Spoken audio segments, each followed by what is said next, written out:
प्यारी ननद। शिखा परिवार की लाडली बिटिया या फिर यूँ कहे कि परिवार की आन बान और जान। जब घर में होती तो ऐसा लगता मानो घर में आसमान टूट पड़ा हो। घर में इधर उधर धमा चौकड़ी करना और खूब सारी बातें करना उसके पसंदीदा कामों में से एक था।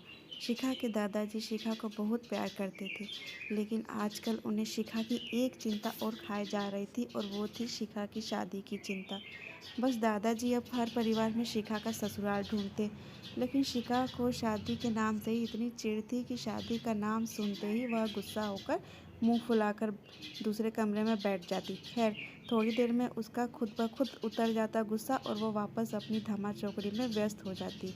काफ़ी खोजबीन के बाद भी शिखा के दादाजी को कोई ऐसा परिवार नज़र नहीं आया जहां वे अपनी लाडली बिटिया की शादी कर सकें।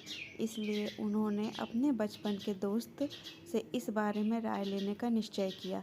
बस फिर क्या था, वे अपने दोस्त राय बहादुर से मिलने बरेली की ओर निकल पड़े।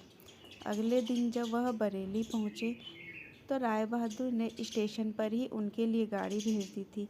10 साल बाद अपने बचपन के दोस्त से मिलने के लिए वे भी बड़े उतावले थे। गाड़ी धीरे धीरे राय बहादुर के घर की ओर बढ़ी।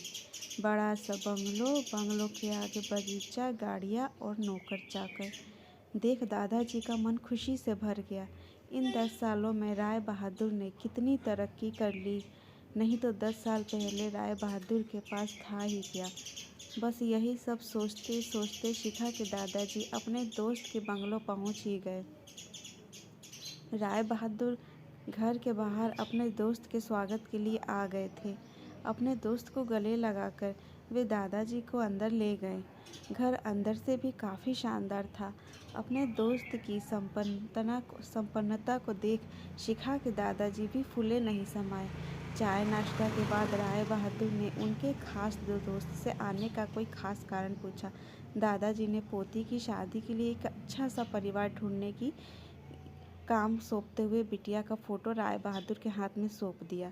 राय बहादुर भी अपने बेटे विक्रम के लिए एक सुयोग्य कन्या की तलाश में थे। तीखे नैन नक्श चेहरा पे तेज और एक बार में किसी को पसंद आने वाली शिखा बिटिया को फोटो में देखकर ही उन्होंने शिखा को अपने घर की बहू बनाने का फैसला कर लिया। राय बहादुर इतना सोच ही रहे थे कि इतने में उनका बेटा विक्रम आ गया।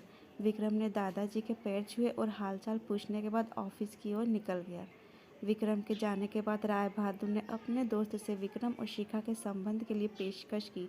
शिखा के दादाजी को लगा जैसे राय बहादुर ने उनके मुंह की बात छीन ली हो। खैर, प्रसन्नता से विदा लेकर अपने घर आने का कहकर दादाजी अपने घर की ओर निकल गए। विक्रम को शिखा बहुत पसंद थी, लेकिन विक्रम की माँ विक्रम की शादी अपने से भी बड़े घर में करना चाहती थी। लेकिन विक्रम के मनाने पर वह मान गई और तय समय पर विक्रम और शिखा की शादी हो गई। ससुराल में शिखा के सास ससुर विक्रम के बड़े भैया भाभी और शिखा की ही उम्र की एक ननद थी रागिनी। अपनी सादगी और सबका अच्छे से ख्याल रखने के कारण शिखा ने घर में सबके दिलों में जगह बना ली, लेकिन अपनी तमाम कोशिशों के बावजूद अपनी सासू माँ का प्यार पाने में असफल रही। वह शिखा के हर काम में कुछ न कुछ गलती निकाल ही देती थी। अपनी शादी की रात को ही विक्रम ने शिखा से साफ साफ कह दिया था कि घर के किसी भी मामले में बिल्कुल नहीं बोलूँगा। ना तो मैं किसी बात पर माँ से बहस करूँगा और ना ही तुम्हारा साथ दूँगा।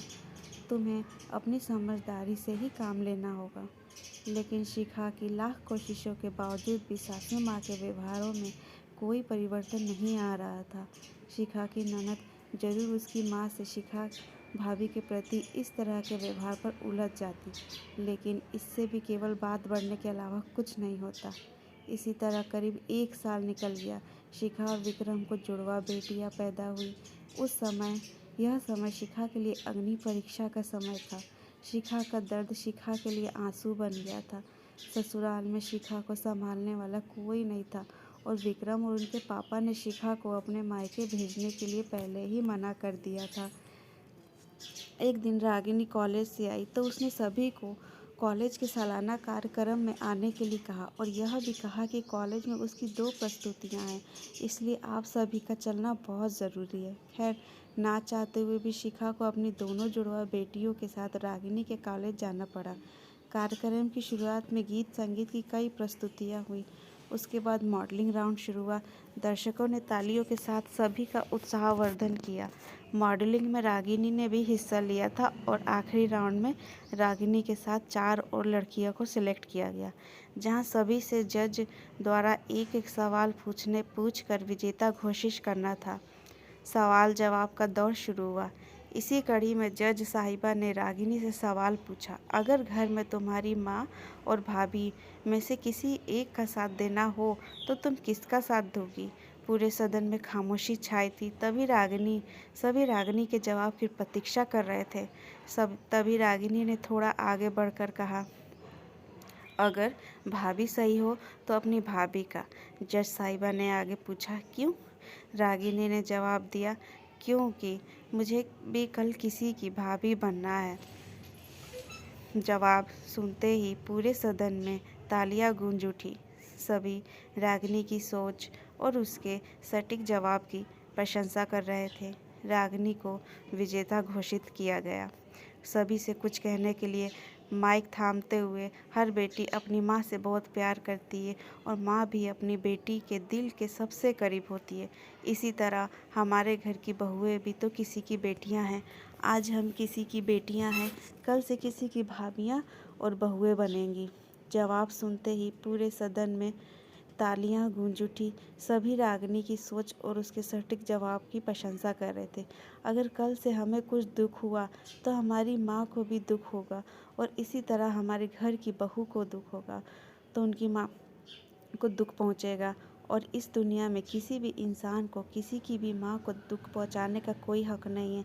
इसलिए हर सास अपनी बहू को अपनी बेटी समझे तो आगे चलकर उनकी बेटी भी खुश रहेगी। रागिनी के इतना कहते ही पूरा सदन एक बार फिर तालियों की गड़गड़ाहट से गूंज उठा।